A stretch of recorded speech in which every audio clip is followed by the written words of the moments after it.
of this? If not, I Yeah, yeah, understand. yeah, yeah. Easy, easy. I mean, Okay. it's just gonna go in Zoom Cloud or whatever, and then uh, Yeah, I can add afterwards. Just because I want to make sure to get your quotes right and stuff.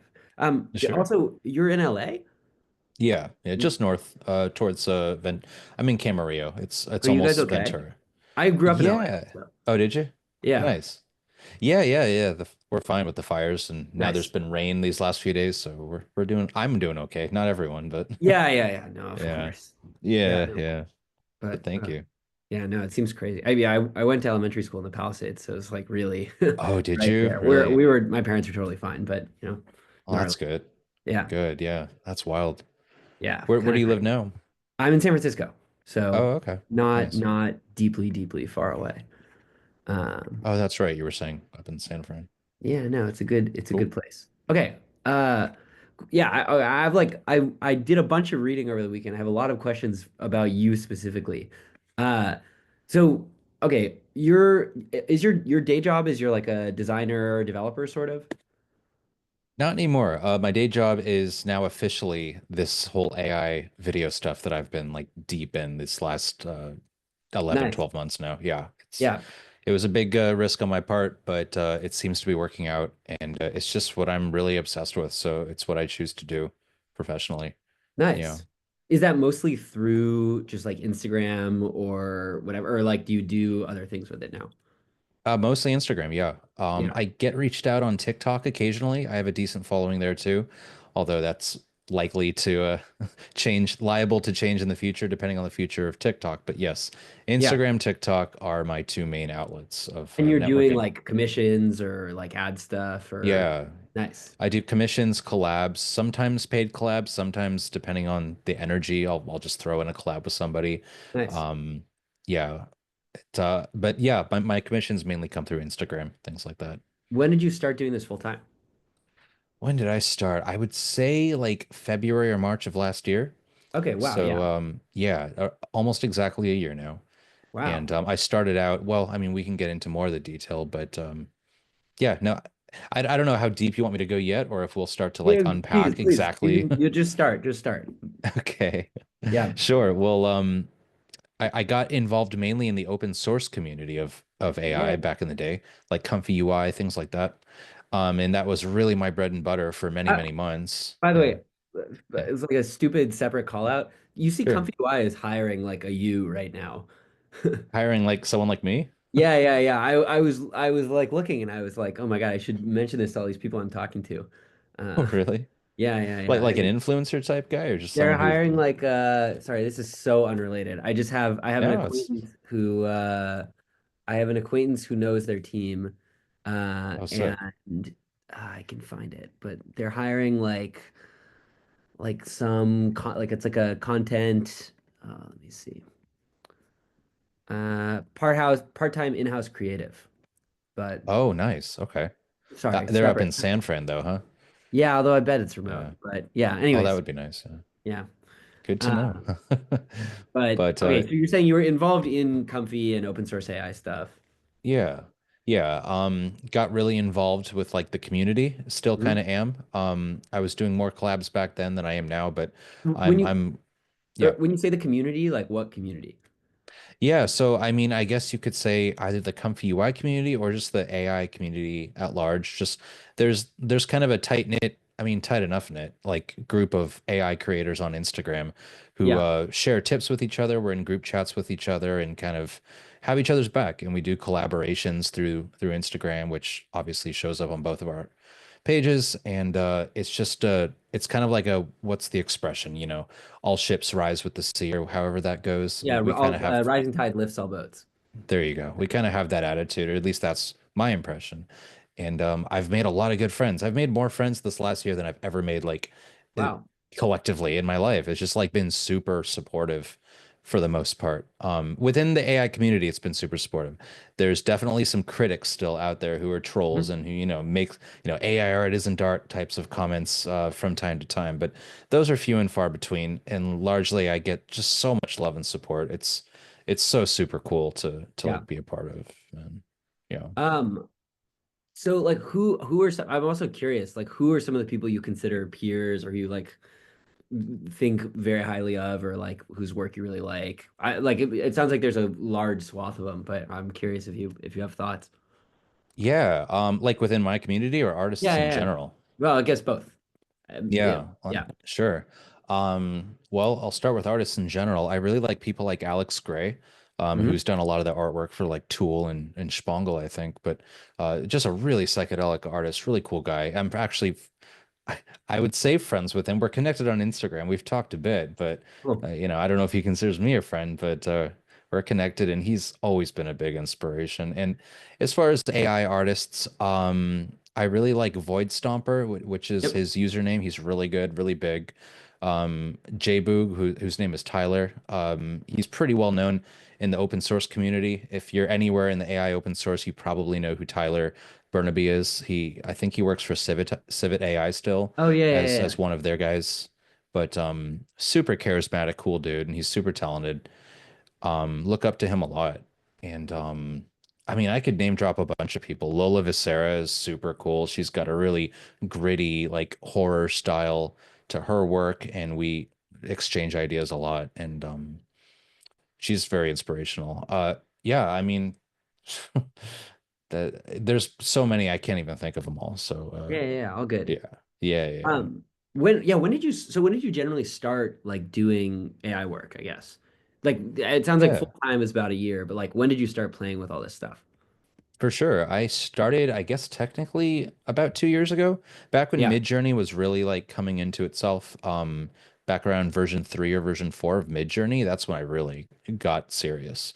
And I tried starting little side hustles with it. Like I would go to art shows locally and sell art that was made with Midjourney and stuff, and or at least partially Midjourney. I didn't give all the credit to it. I still had some graphic design input there, but like that kind of sprouted off a few like little side hustles and businesses. So Midjourney and Gen AI like images is where I started, and it really nothing really took off seriously until I got into video production, until I started doing the comfy stuff. That's when things just like really took off for me. And Interesting. yeah, I really like making the video stuff, Yeah. Uh clearly. how like so how did you get into this? Were you just kind of curious about it? Huh, how did I get? I mean, I guess I've always been a nerd like a techie, and I've always kind Yeah. of followed certain YouTube channels who are tech related or giving news on various tech things. And I it's just peripherally had heard about Midjourney and Dolly tools that people had been using. I think maybe my friends used to talk about it, but it just kind of found its way to me. And I kind of circled around the idea of it for a while before actually giving it a shot. And then just I finally gave it a shot, and I literally haven't looked back because it's Yeah. super addictive. And as an artist, it's like so empowering. People don't even realize like all these artists who are like super critical of what's happening right now. Like, yes, there's very valid reasons to be critical, but also as an artist, at least someone like me, I've never been more empowered or felt more empowered just like by the tools and what they can offer. Like I can bring my visions into the world quicker than ever, and it's so I don't know. More people should be, I guess, excited. Maybe I'm overly optimistic, but yeah, Yeah, like what is your interaction with people who are like more critical about this stuff, I guess? You've already yeah. brought this up twice. I know. I don't know why I'm making a point of that. Maybe that's No, no, too no. negative I for mean, this. I feel like I'm like writing against. I mean, against maybe is too strong, but I think I'm Yeah. writing in pushing against some of this. I'm curious, just like what your general interaction has been. Mostly ignoring because it's just negativity. I don't really need it, on the page or in my Yeah, life, but it does like it is thought provoking and it does like get me thinking quite a bit about how controversial this space really is. I spent a lot of time thinking about like the philosophy of like, is this truly art? Like does it even first of all, it's two separate arguments. Like, is what we're creating art? And second of all, am I an artist for doing it? I think they're two totally separate arguments and people overlook that quite often. well, But yeah, yeah. I'm curious where you end up on both. Yeah, well, I certainly do think it's art, and I think also I identify as an artist. I choose to. I don't see how people can take that away from somebody else. I see art not just as a result, but as a process. Like what you're Yeah. actually performing and what you're doing is absolutely the art. And for people suddenly to try and take that from you, it's an interesting angle. It's one that I don't agree with, but I don't know, I'm like really passionate about like this particular side of the AI politics, you could call it. I don't know what you would call it. This Yeah, side of AI, just the discourse around is it art, is it not? I take great interest in that. And yeah. I think about it deeply. What tips you into yes art? Into yes art. Yeah, Um, I guess through having just done it and seeing what the process really entails yeah, and how many hours I've just sunk into it every like almost every single night. It's not healthy, but I stay up very late like working on these projects every single day. And like yeah, I am just so deeply in it and I just see what's required, the iteration process, just the amount of like results that you get that are flops that just don't make the cut and then like massaging the results to get it to exactly where you want. It's almost like molding a piece of pottery or clay or something. Like that's how it feels to me. Um, yeah. it's I really don't think you can grasp it until you are in it and like doing it. And clearly, a lot of people aren't like giving it a shot right now. Otherwise, I think they would have. And in fact, I used to do a lot more live streams. I should get back into it. But I would have people who used to be critical, very critical, and they would admit to me, listen, you are like kind of changing my mind here in a big way. And I always love getting comments like that because they'll see me working in real time and they'll see what's involved. And it's a really beautiful thing to witness for me. Yeah. Yeah.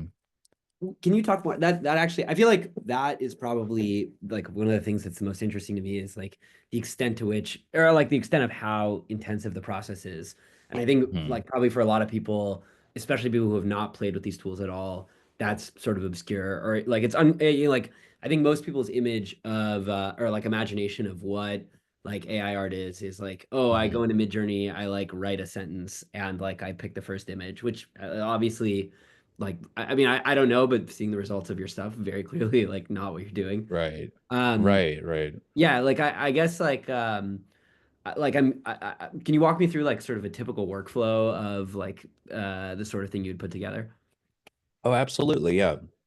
And that's kind of an interesting question because like so many like no two of my videos like follow the same process. I have so many different processes and like workflows depending on like which reel you're talking about. But I mean, generally speaking, at least these days, I use Sora quite a bit. Mhm. OpenAI Sora, which is Yep. it's amazing. It's not cheap, but it's really, really powerful and can do things that none of the other platforms can do at the moment, like blending and mixing videos. It's really fun. So like I guess firstly, as far as like the ideation phase, like where do I get these crazy ideas? I mean, that's probably the hardest thing to answer for me because they kind of just come out of the ether, like either through like my own crazy imagination or just other work I see online that inspires me. But as far as jumping into the actual process, I really like to take these days, I like to take existing clips and to mash them apart and do interesting things with them using Sora or Kling. Well, Kling doesn't really like do things to existing videos, but Yeah. um, I like to make things that are very like fever dreamish and surreal. So I'll find like something that's familiar, like maybe like a talk show, a clip from a talk show or something that we recognize as humans, and then I'll mash it together with things that are either very grotesque or very alien. And and in that process, at least with Sora, you get these like sliders. You can control like to which degree one video bleeds into the other, and that's where the creativity really starts to show itself because you play with these levers and you get crazy results, and it just kind of takes on a life of its own. I'm hoping you've seen some of the stuff on my Instagram, but some of it's just Yeah, yeah, like yeah, no, really totally. Yeah. alien and very like unnerving, just yeah, fever dream stuff. Uh yeah, I mean, I don't know if I'm being too high level here, but that's more or Yeah, less like yeah, the I would process. lower level, more detail. Like, because I think Yeah. it like, yeah, more detail would be great. I'm also curious, and maybe separate or in addition, but like, it sounds like you have a fairly elaborate, comfy workflow locally as well. Like, I feel like I'm imagining there's a lot of like technical setup involved that people don't imagine as well. I'm sort of curious about that. Oh yeah. Like Yeah, I think Comfy makes the very best argument for AI art like being lit like because it's so involved and complex. I'm sure you're familiar with what it looks like. But yeah, yeah, yeah. yeah, I've got a lot of workflows in Comfy, some of which that I've kind of made myself, others that I've adapted from others online. I got a folder just chock full of workflows.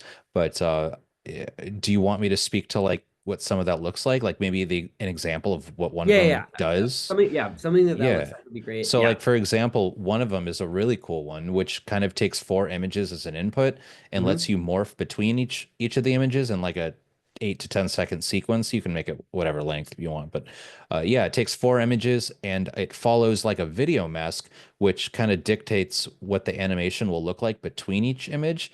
And through playing with that, you get some really creepy, just like facial yeah, morphs from one to the next and just weirdness that takes place. And then you start playing with the weights of like the video reference, and like the higher the number is, the more like the more pronounced the video is, and vice versa, or the video reference. It's very hard to describe without showing it, but I'm doing my best here. And Hmm.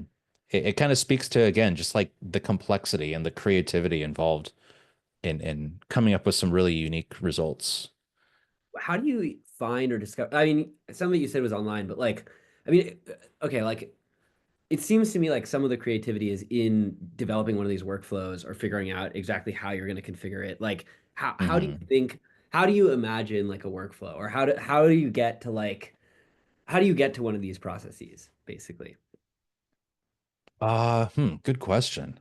How do I get to a workflow? Well, back when I was really deep and comfy, like I would constantly be on the lookout for new interesting workflows that people were sharing either on Discord or Civitai or other places. Those are the two main spots. But I Yeah. would use that as my first line of inspiration, and I would just start playing around with what people were already creating. And this was well before I even knew how to make my own workflow or what the nodes did for the most part. Like, um, I think for me, like I got started so early with the experimentation before I even knew what I was doing.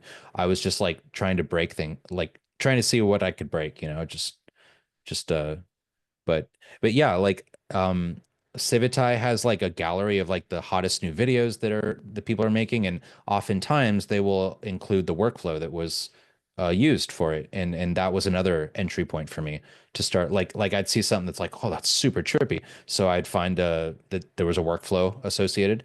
I would Hmm. download it, and I would go crazy and make stuff sort of similar but sort of not.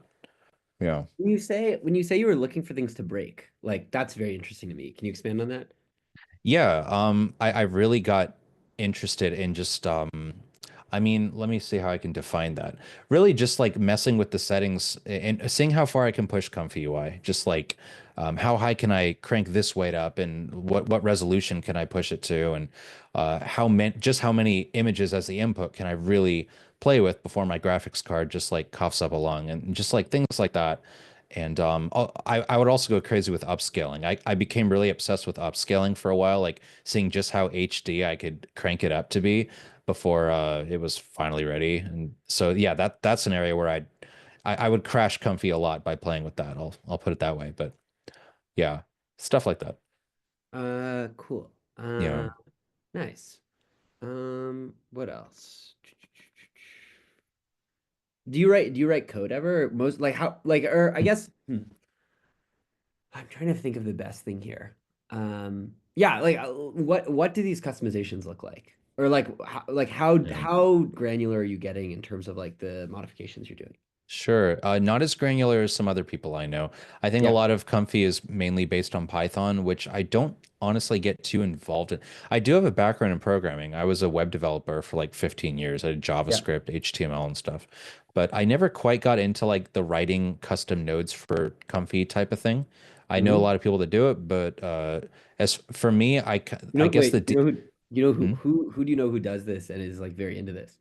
Oh, that like writes their own nodes and Yeah, stuff yeah, like yeah, yeah. that. I'm just curious. I mean, like, I have like, there's a guy named Purz on YouTube, Purz. He's like an educator, Yeah. very talented individual. Knows Comfy UI like inside and out. Hmm.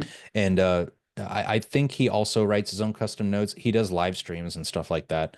Just super in-depth kind of explorations. But yeah, and I'm also in like a few Discord channels of people who do it as well. I can't think of any like usernames Yeah, yeah, yeah, at the I'll get it. moment. Yeah, but they exist. Yeah, yeah, yeah. They're there. Yeah. So like, okay, you use Comfy, you use Sora. Like, Yeah. what sorts of other tools like do you find yourself playing with? Good question. Comfy Sora. Um, I I know what tools I'm using. I'm just thinking like, how much should I like truly divulge before it's You like, am I can, giving everything away? yeah, you don't, Um, yeah, yeah. Only give me Not what to you want. gatekeep or anything. It's just like, I have a tendency of being an open book and I'm just trying to regulate that a bit. Yeah, yeah, yeah, But yeah, sure.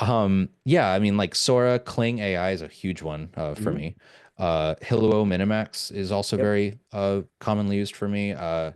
Luma is amazing, especially lately. They just released their new Ray 2 model, which is like phenomenal at certain things. That's the case with any of these, by the way. Like they're all like phenomenal at certain things, and you only really start to identify what those things are the more that you use them, and you're like, oh, this is way better for this than the others, and yeah.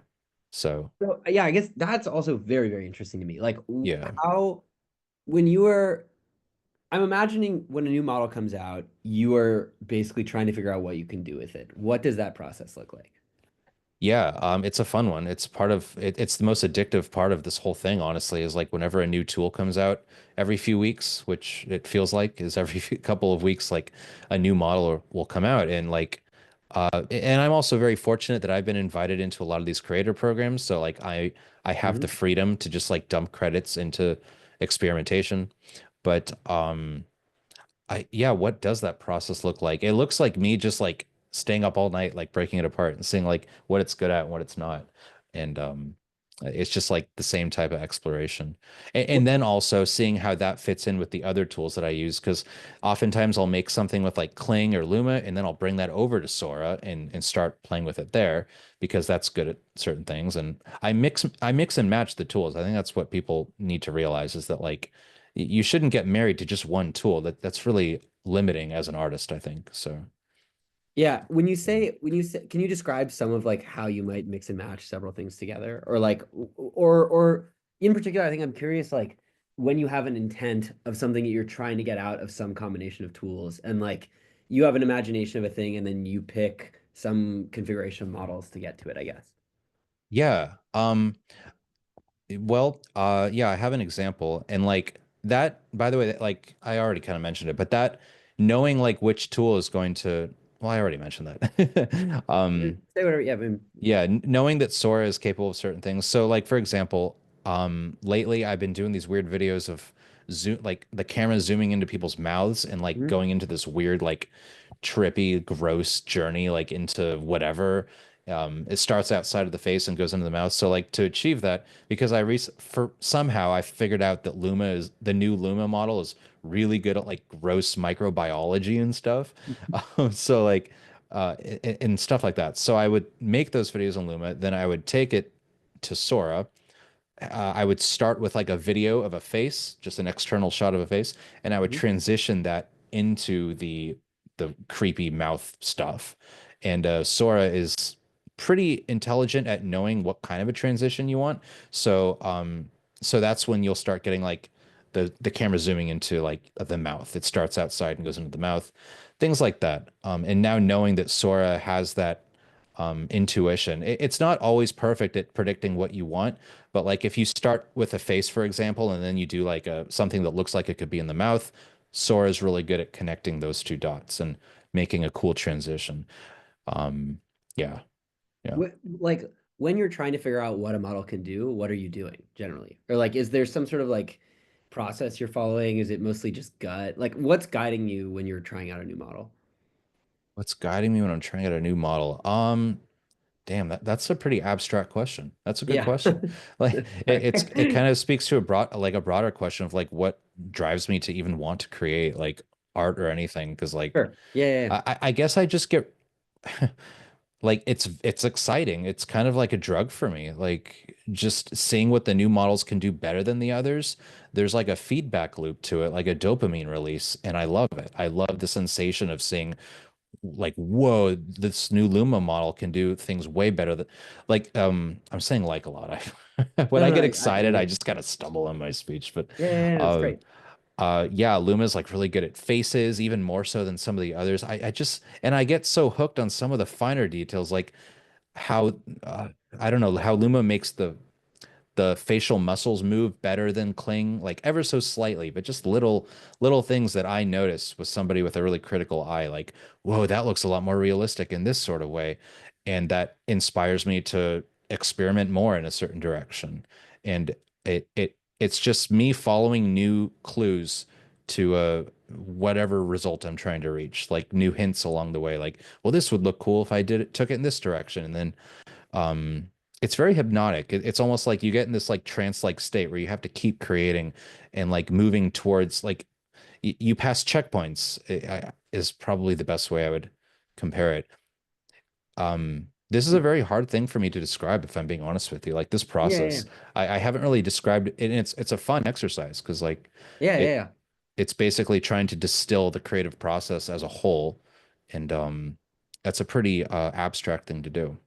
Well, I guess, yeah, I Yeah. guess I mean, I think this is the thing that is the most interesting, where like I think I think this is I think the reason I'm interested in this is I think like I think generally I don't feel like there's been any writing about the extent to which this is a process or the extent to which people are feeling out tools or working in Hmm. ways that are much more akin to like ways we see people experiment in other mediums, and it's like Yeah. Yeah. no, like it's like insufficiently sort of put to words. So yeah, you were, Yeah. I mean, you're the first person I'm talking to someone tomorrow. I'm talking to another person on Thursday, but like you were one of the you were the first person I've talked to actually start doing this, I guess, or talking through this. Nice. Okay, great. Yeah, I'll keep trying to articulate it the best that I can Yeah. because and hopefully whoever ends up receiving this transmission or reading your article, like what am I, 70 transmission? That's a weird thing to say. It's not, you're Um, good, you're good. yeah, no, it's definitely a creative process. Like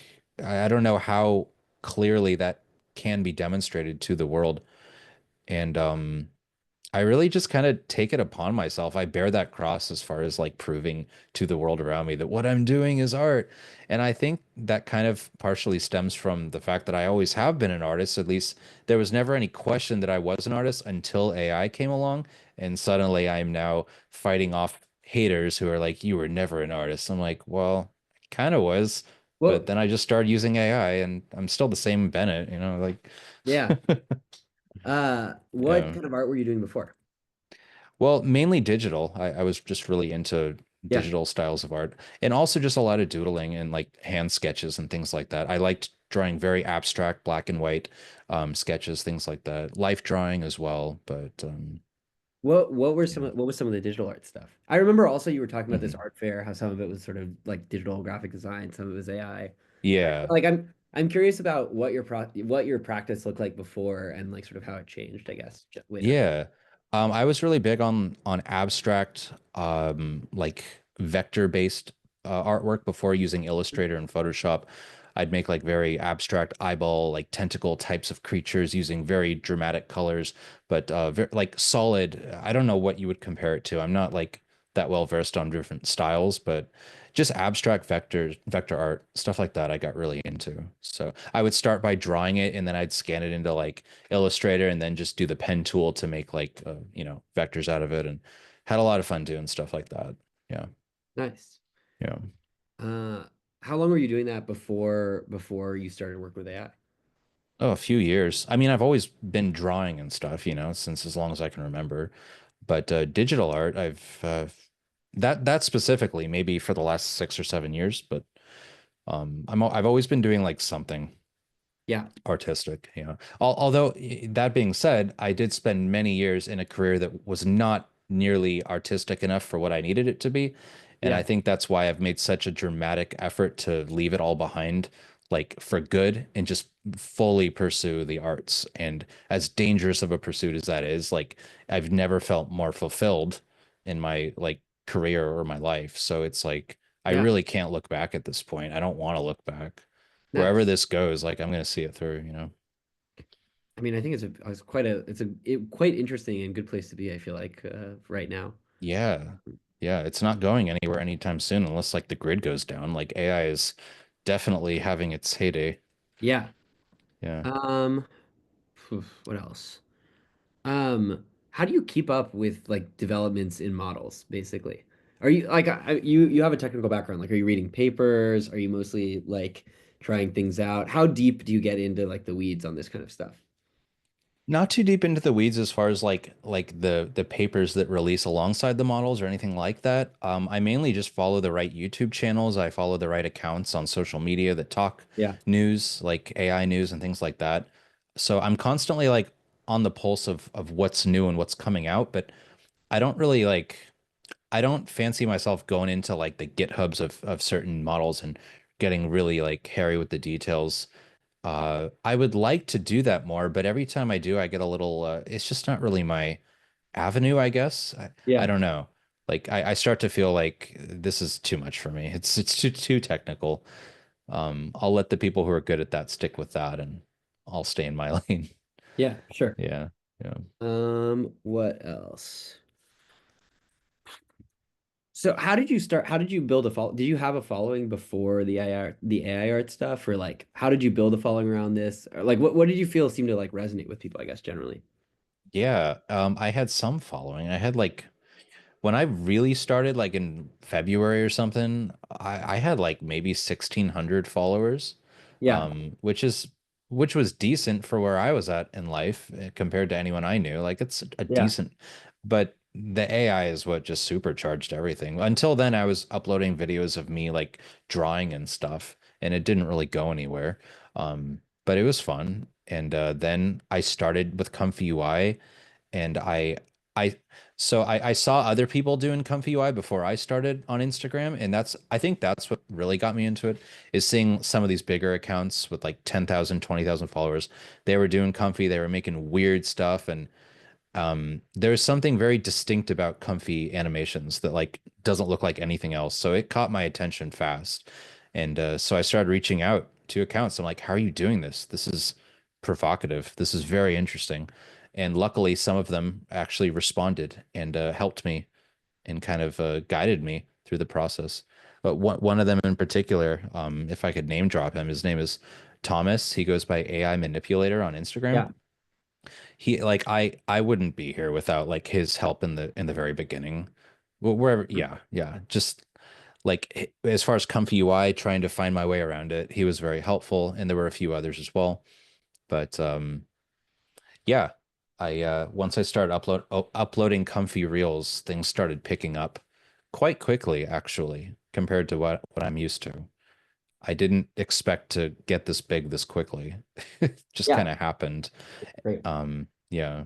When you say they're like the really distinct stuff with comfy animations that doesn't look like anything else, like why doesn't it look like anything else? Or like what about it do you think is like sort of essentially like comfy about it or essentially like diffusion model about it or Ah, whatever?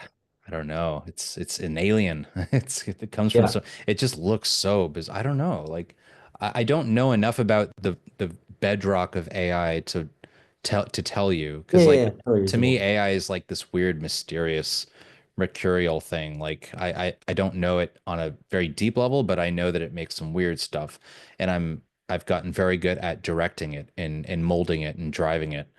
But I don't know what it is about Comfy or Animate Diff in particular. It puts out a really weird aesthetic that catches attention, and I think and the thing that catches the attention is the fact it's like a psychedelic trip. It's just like just the constant morphing, the fact that nothing in the video is ever sitting still at any given time. There's just like constant motion in every single pixel of the video.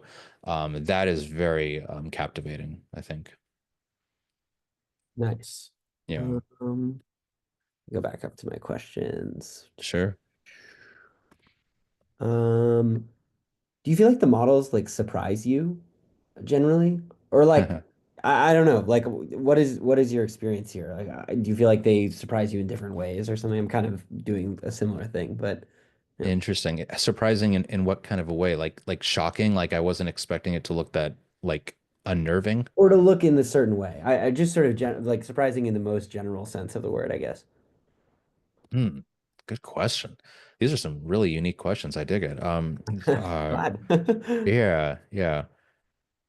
I mean, yeah, I'm constantly surprised and I'm constantly shocked by some of the results that come out. And honestly, it's those moments when I'm shocked by the video is when I pretty much have a good sense that it's going to do numbers on social media. Like if I feel this shocked by it, this is going to do pretty decent numbers in like the first day or two.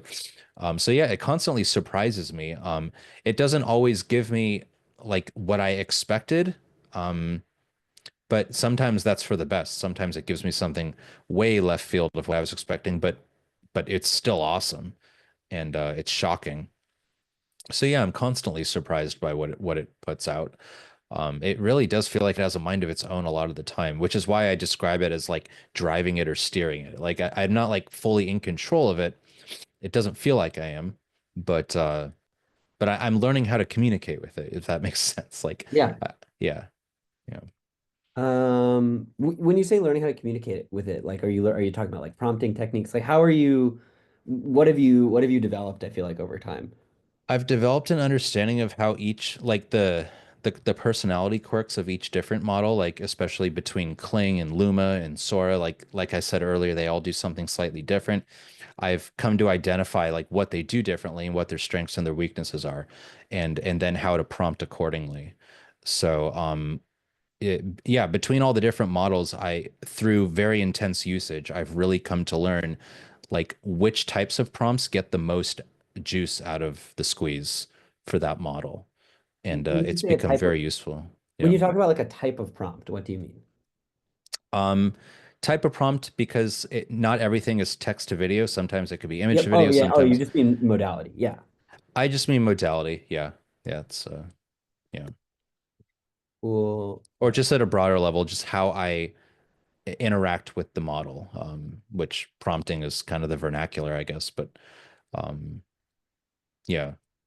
Nice. And Um, obviously in Comfy, there's like many ways to interact with the model through the nodes. So yeah. yeah. Um, okay. What else? Going back to my questions.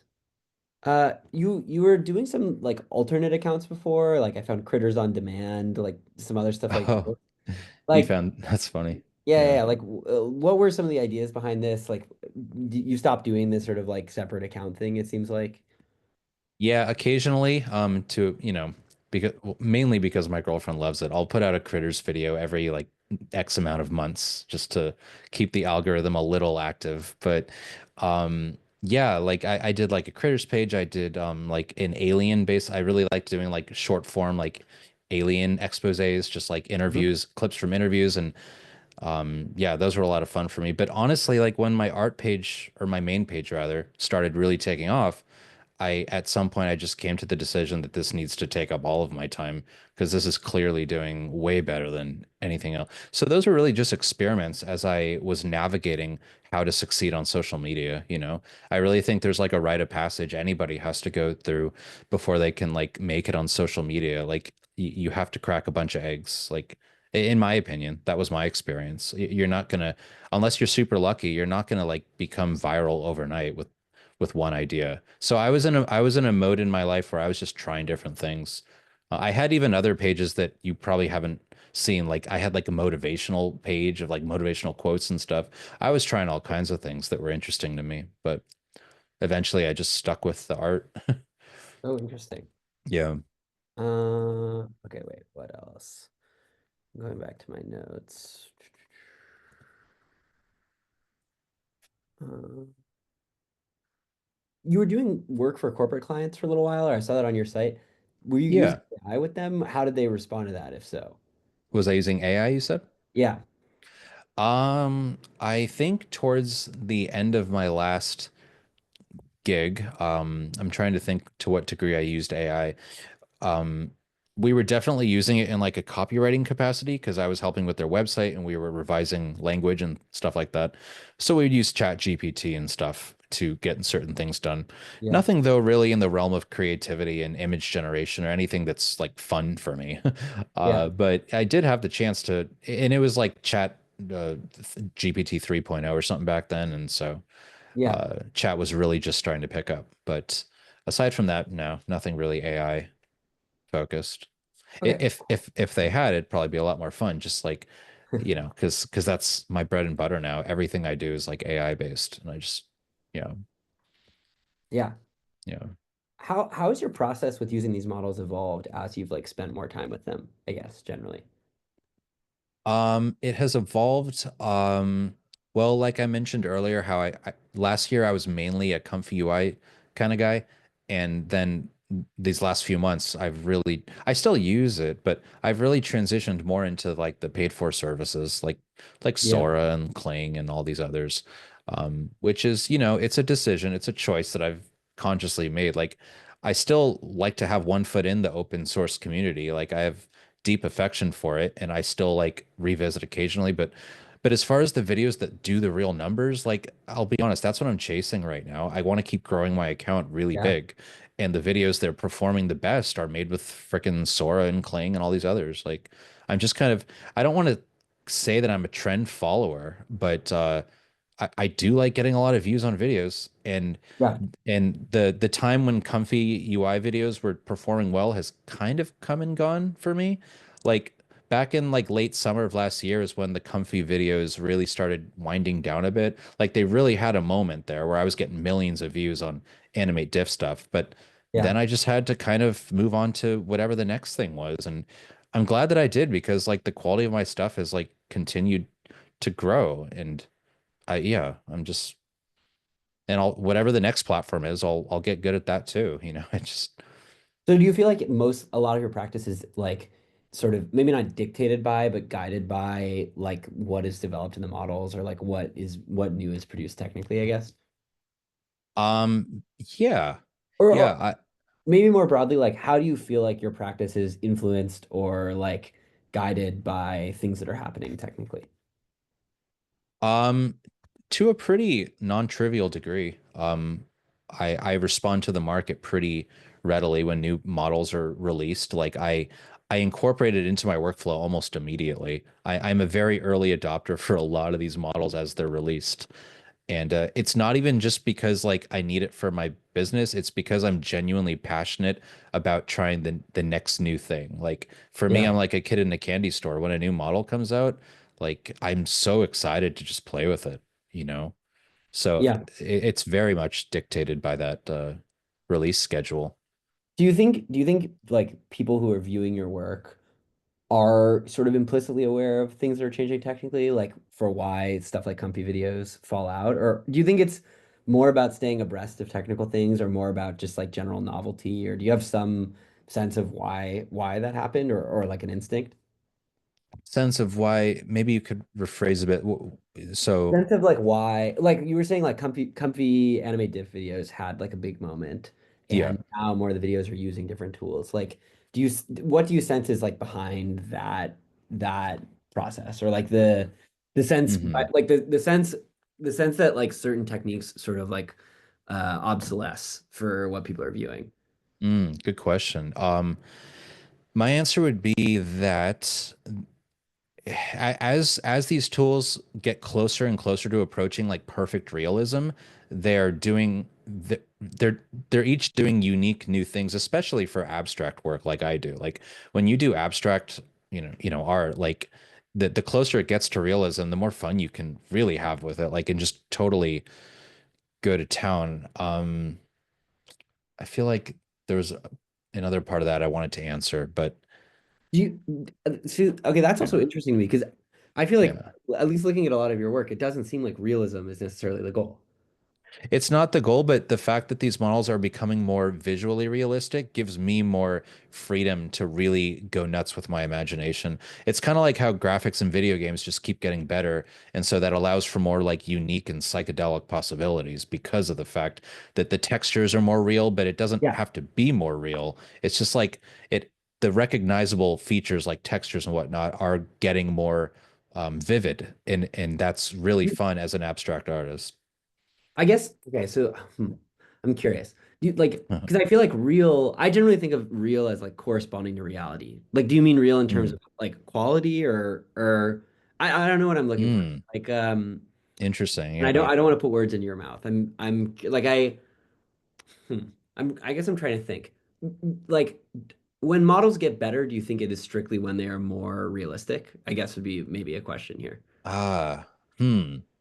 Well, that's been my general barometer for like the progress that we're making with these models is how, and I think a lot of other people as well, like how closely does it mimic reality? Like, is the walk cycle not weird. Like when a character puts one foot in front of the other and has like a walk motion, like do the legs still morph into each other? If not, then we're moving in the right direction or something. Yeah. Um, so I guess just like as it approaches, just like I mean, very analogous with video games, honestly. Like as graphics get closer and closer to what we perceive as perfect one-to-one reality. Um, but I guess for me in my in my process, I really like. Uh, Let me try and give you a good example. A really good example would be how Sora has the ability to upscale things. So um, I will take old comfy UI videos, like old anime diffs, and I will pass them into Sora, and Sora does a really cool thing with textures specifically, where it will just facelift the textures or make it look more consistent or tactile or yeah, just realistic. And so I'm finding new life now in my old comfy videos by passing them through Sora and upscaling, and I've been having a lot of fun with that. So Nice. just by giving it that slightly more realistic tone, I guess. I hope I'm like making sense because you No, asked no, a no. very good question because Yeah. it's actually a good point. Like what does it mean for it to be more realistic? When I'm an abstract artist, it's kind of the opposite. I guess Yeah. I mean more like textures and things like eyeballs and like features that are recognizable from the real world, but arranged in a very bizarre way. Yeah. Yeah. I guess this is maybe a dumb question, but like, would there or like okay, so I have this I imagine this thing, and I don't have like a great version of what it looks like, but like someone builds a model that is really great at generating things that do not correspond to reality at all, but that are like very compelling visual images for some reason. Like, or Hmm. like, is there a use for a model that is less realistic to you, but like, is there some quality beyond reality that is interesting to you in these models? Uh, Mm. like you try to work with sometimes, I guess. Or like if there was a model that looked very like I guess what I'm imagining is like when you look at animation, like you're watching a Pixar animation, it doesn't Yeah. look real. And it would probably look kind of odd if it looked more real. Like it looks Right. animated and there's a sort of Yeah. animated look. Like I guess to what extent is there like an AI look generally? And like to what extent is that interesting to you versus direct correspondence to reality? And what would something that like yeah, speak. All right, let's see where I should attack that from. I think for me, I really like how AI video seems to be this is going to be very subjective, but it seems to be very good at capturing the visuals that you see when you're on a psychedelic. Yeah, It really captures that quality, whatever that is. Like it seems very good. And I've gotten that comment constantly on my page, like this is just like an LSD trip. Like that's probably like the most like I get that comment every single day, something about LSD or shrooms. yeah, Like it's just like it's very comparable to that. And so whatever that is, AI is superb at reproducing it for our eyeballs instead of having to see it in our brains. And that's really cool to be able to like share that finally with the world and just have that mercurial morphing like quality that Animate Diff has that nothing else really does. It reminds you of a really weird trip. And it reminds us that like maybe there's more to this reality because this is just so alien looking. How could a human have possibly crafted this with their own hands? That kind of quality is what I like the most about AI, is it really brings the alien into our world, you know, just that quality. yeah. Yeah. Um, okay, what else? Have you ever worked with older generative art, like generative image models, like GANs or flow models or anything like that? No, no. Uh, I got in around the time when Animate Diff was just starting to okay, pick up. yeah, sure. Yeah. Um, what are you most excited about that seems to be coming technically, I guess? Or are there things that you're like particularly looking forward to? Yeah, at least in the like Gen AI space with videos, I'm really looking forward to Meta's new model that they keep teasing, or have teased maybe once or twice, but people aren't really talking about that right now. I just noticed like it actually seems pretty cool because it has like in painting and stuff. It should Hmm. be pretty exciting. So I'm looking forward to that. I'm definitely looking forward to VO, Google VO, which I Yep, still don't have deep access to. mind. I wish I did. but Yeah. that seems really promising. And also apparently Sora is going to release a better model according to a buddy of mine. Like currently we're working on like a lesser version of it. I don't know how true that is, but it sounds like there might be a different Sora on its way as well. I'm mainly just excited about like the new innovations like um yeah, I mean, I don't know. That's like the straightforward answer. Nice. Yeah. By the way, this is also separate, but just a note. You know that most of the DeepMind, most of the people who worked on VO got poached by another London-based startup. Did Uh, they really? yeah, yeah, yeah. I know. I'm an engineer. I was interviewing around at some of these companies earlier. It's called Moon Valley. Uh, Uh-huh. but they're all like the way someone told me about this company was that they were basically totally they just poached the entire T-Mine team that worked on VO Oh and man. then And they maybe were able to offer a better package than even Google themselves were able yeah, to, which I is crazy. guess. But yeah, Yeah. and I'm sure yeah, you know as well as anyone just how crazy the talent race is on this stuff right Yeah. now. Yeah, no Um, kidding. That's crazy. I'll keep what an eye out for Moon Valley. It sounds cool. Yeah, I don't think they've released anything publicly yet. It just seems like they're likely to produce a very cool model. Nice. Um, I'm also, by the way, I'm also looking forward to, I just remembered, Black yeah. Forest Labs. Oh yeah, They yeah, have, the Flux yeah, people. Yep. yeah, that should be cool too Um, for the open source community. that is really cool. Yeah, those models are pretty amazing. Yeah. Um, yeah, okay, so I mean, we already kind of got to this, but like, do you feel like your work is received as art? Um, Mostly. yeah, Yeah, expand. mostly. Um, I, like yes, I mean, so it's mostly received like I can only go by like the comments that I get and the direct feedback I get on Yeah. videos or in my inbox. And it seems like more and more people are beginning to adopt the idea that it is art, but it's a Mm, process and it's not going to be an overnight thing. It's I don't know. I yeah. How do I speak to that more than I already have? Just there's a lot of ignorance, you know, in the space that there really is, and there's a lot of, I think, resentment from artists who can't seem to get involved with it in the right way, and they feel threatened by it. There's a lot of people I think who do feel threatened, and you know what? I absolutely understand. Like it is very threatening. Um, you know, a lot of jobs are being upended by it. I can't blame people at all.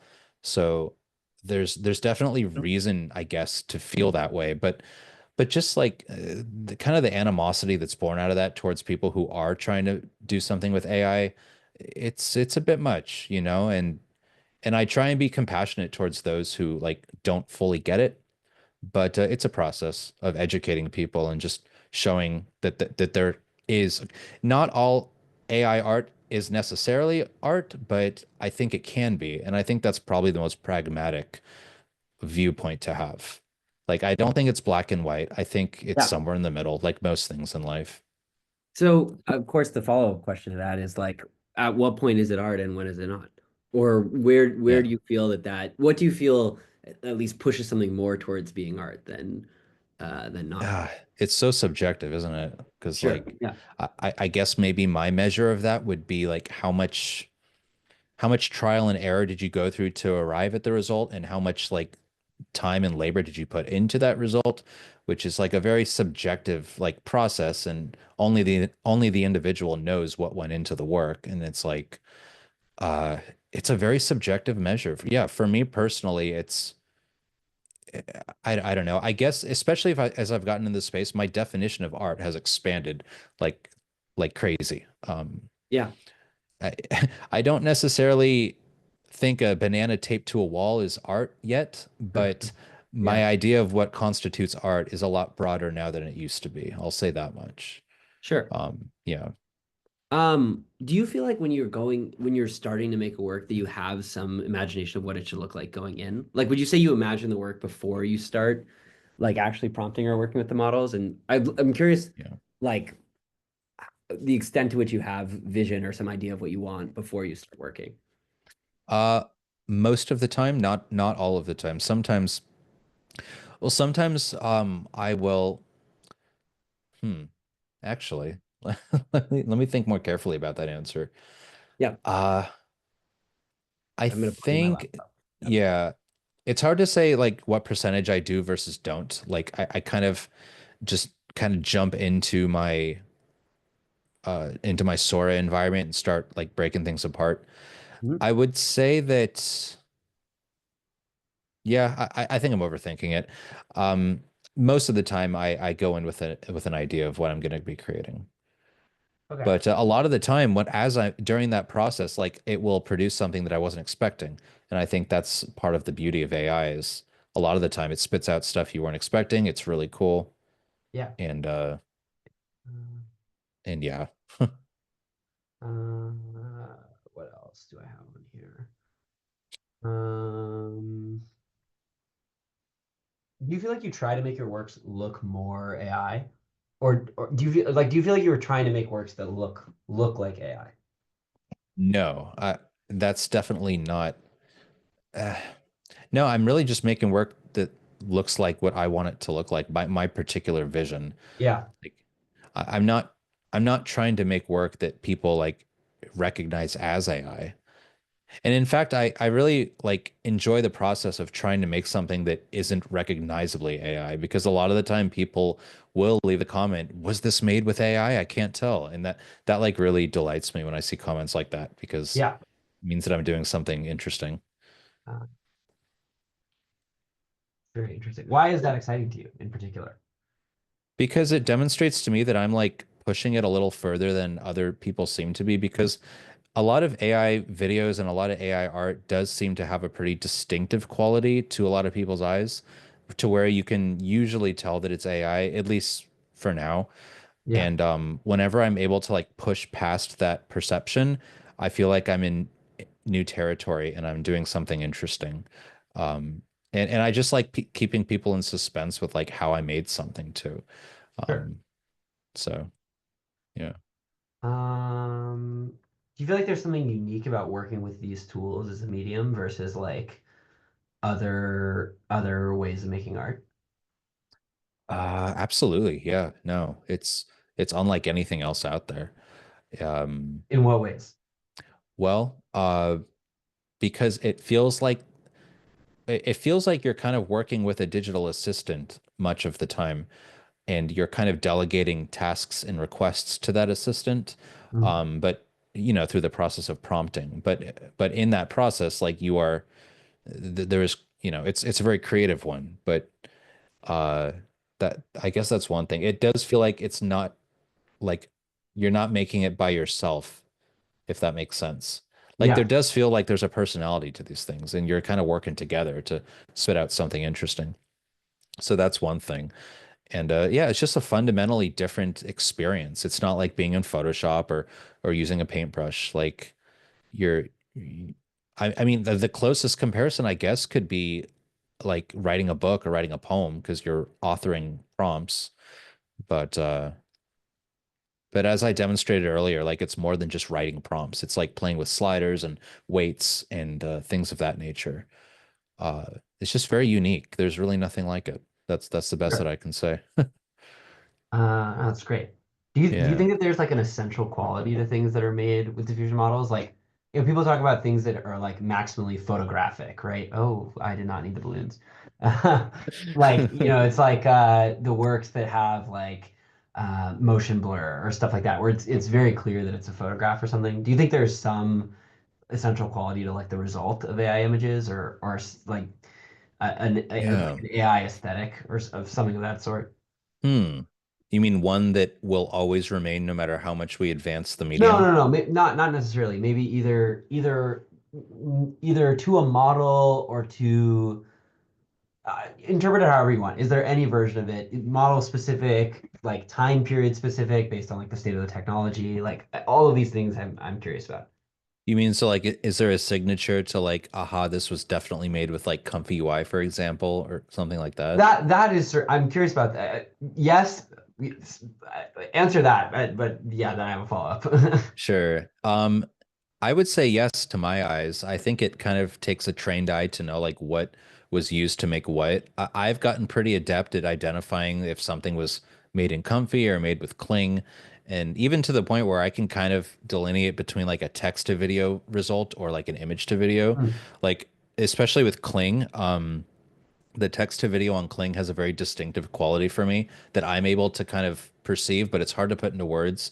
It's just the type of motion and camera movement that it employs, I've come to recognize. So, there are little idiosyncrasies between these models that I can personally recognize. I don't think everybody can, until they get like deeply involved with the tools. But like I can definitely tell when something was made with Animate Diff. For me, Animate Diff has like such a unique, like recognizable quality for me. And it's hard for me to like put into words what it is. Honestly, like if you ask me what it is that I'm trying to describe, I couldn't do it. Like I just Mhm. know it when I'm looking at it. That's Animate Diff, you know? Yeah, Yeah. nice. Interesting. Hmm. Um, I'm trying to think. Oh, yeah, and then I guess about just sort of AI or like AI of this time period or like the general state of the tools or something like that as well. Maybe not. Um, like a quality that they all kind of share collectively Yeah, being yeah, in the same bucket. or just like, is there? Do you think there's something like I guess what I'm thinking about is like, is there some way of thinking about AI as distinct from photography, and is there some essential quality that may or like that makes AI generated images distinct from photography? Um, Huh. Well, the image, that's for me kind of a different kind of argument. I don't know. I view AI images kind of differently than I think other people do. I like to think of AI images as kind of like I compare it to photography, but instead of taking photos of the world around you, you're taking photos of like the digital space, like the internet yeah, essentially. And like there's this broad, like vast landscape of possible photographs to take. And you are AI is your camera essentially, or the prompting box is the camera. And that's kind of how I choose. Like anybody can take a beautiful photograph of a snowy mountain, but obviously they won't all be weighed equally to the critics and to people who are interested in the art. So I very much see like AI generated images in the same light. yeah, nice. This is Yeah. really interesting. I've been reading a lot of like the sort of like media theory, like academic stuff around this, and there's this Hmm. very controversial piece that showed up in it's this journal called Critical Inquiry a few months ago called like Are AI images images? And one of the arguments she makes is like, well, like if digitally, people really hate her for this. For like, there's a lot like people really piled on this piece, but there's like she basically makes the argument that digital art is like modifying an initial digital image source. And you can make an argument that all of the like transformations of images and training data is like also like a similar process that actually still starts with some sort of source image. Interesting. It's very interesting to hear you like because she does it with like a lot of she's super academic and does it with like way too much Hmm. theory and in this sort of obtuse way. And it's very Right. interesting to hear you articulate basically the exact same thing. Oh, that's so interesting. That's Yeah. so funny. And you know, one other thing I do want to articulate because it's something I've thought about a lot lately is this example of like, because like what really constitutes. So like, what if you were to take, say, like 1,000 little pieces, take like 1,000, like a data set of 1,000 AI images and create a mosaic out of it. I like to Hmm. think of like if you made a mosaic out of these little, essentially pixels in the mosaic, but each of those pixels was a Midjourney image, for example, is that then a piece of artwork? Can that be can like for the harshest of critics, could that be considered a piece of art? Because although it was comprised of miniature AI pieces, the total mosaic piece could be a slightly different, Have you you seen know, any of Jason Salavon's work? Have you seen Totem? totem. I There's don't think something that so. is No. exactly what you're talking about. Oh, really? Yeah. Here, I'll send it to you. It's Nice. literally like it's like an infinite canvas of AI generated images. Uh, Nice. and one of my good friends from high school actually was did some of the ML on this. Oh, is Um, that right? but this is almost precisely what you're talking about. Wow. Yeah. Really? Look at so it's all AI generated. Yeah. That's super. Oh, cool. And you zoom out and it's like a rainbow or something. Yeah. Very But cool. Yeah, that's exactly what I'm talking about. Like, would that appease the harshest critics when it comes to like classifying AI art as art? And I think the answer should be yes, because you're creating a completely different image based on these smaller images. And it's just very philosophical to try and like determine, is it art, is it not? Like, yeah, no, yeah, this is super cool. This is sick. I'm gonna play with this a lot later on. yeah, it's pretty cool. Yeah, yeah, yeah. Um, I what was I gonna say? I don't have anything else. If you have anything to add, like, is there anything I missed? Is there anything you want to add? Uh, hmm. No, I think that was pretty comprehensive. I really enjoyed that as an Yeah, exercise. That I'm was super glad. fun. So Yeah. like what is it going to be, is an article or something going to be written about this, or Yeah, how is this so going to play we'll out? see. So yes, right now I'm writing a piece for it's this digital art magazine called Spike Art Magazine. They do a lot of art Hmm. technology stuff. Um, there's a world in which I piss this editor off too much and it doesn't come out, but it's very likely that something it will go. I have Nice. to get a draft up this weekend, but I'm talking to you. I'm talking to a few other people the next few days. I'm talking to this media studies professor tomorrow morning, which I think will be really fun. Uh, Nice, nice. who wrote this whole actually very interesting piece about photography, where he's like, like people want to reduce. It's just very. It's this essay where he's like, to what extent do people mean to take a photo? Like, can you really intend to take a photo? Like, a photo sort of happens, and like your intention is part of it, and there's sort of interesting Oh, probabilistic art. wow. And then That's so hopefully, interesting. I'm limited success in reaching these people, although I've only reached out to a few. I'm going to talk to some people some researchers, and I'm going to like get their perspective in here. Right Um, on. so we'll see. It's sort of slowly going, but Yeah. yeah, Very cool, man. That's awesome. Yeah, this was a lot of fun. I yeah. love No, stuff like this. it's very interesting. I think I'm doing a lot of reading, and it's much more interesting to talk to people who are actually like doing the practice of all of this, I guess. Oh, believe me. Yeah, I just got invited into a Discord channel with like people who are on the voice channel, and it's so Yeah, fun just like listening to what they're talking about and seeing what they're working on. It's so like interesting. It's just fascinating. So I yeah. get it. Yeah. Nice. Sweet, Cool. man. So would I be able to request a copy of this Oh yeah, recording? yeah, I yeah, could, yeah, absolutely. if Here, possible, I you know. will wait.